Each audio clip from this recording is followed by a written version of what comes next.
Аце ги распоредував некои книги низ мојата домашна библиотека и знае што најдов. Што, Маре? Касни порасни. Се сеќаваш што е тоа? Да бе. Онаа книгата која што беше напишана од Петрем Андреевски, во која што учениците од второ одделение преку куси песнички дознаваат дека е многу важно да јадеме овошје и дејки тие се многу важни за нашето здравје. Така беше.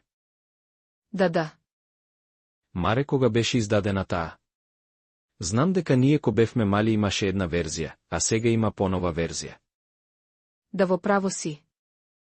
Книгата е издадена за прв пат во 1993 година од страна на Сдружени издавачи, Детска радост, култура, македонска книга, мисла и наша книга. А со нови илустрации од Натали Николовска таа е реиздадена во 2016 година. Леле, баш ја обожавав таа книга, бидејќи преку песничките илустрациите малишаните учеа за овошјата. Така е, црешите се прикажани со нивната црвена боја и за полесно да ги запаметат тие се представени како пар обетки, црвените јагоди се споредени со црвени обравчиња, кајсиите и праските како светло.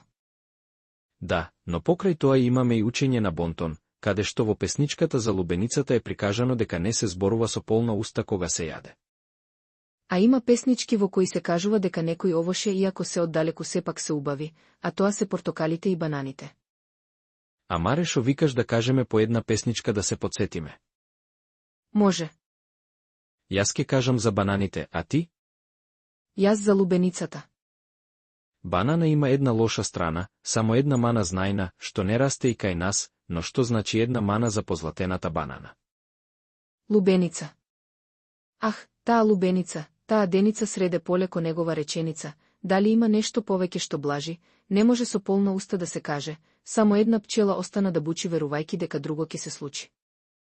Хаце, колку убави времиња беа тоа. Така, Маре, морам јас да бегам, ќе се видиме повторно. Чао. Чао, имај си убав ден.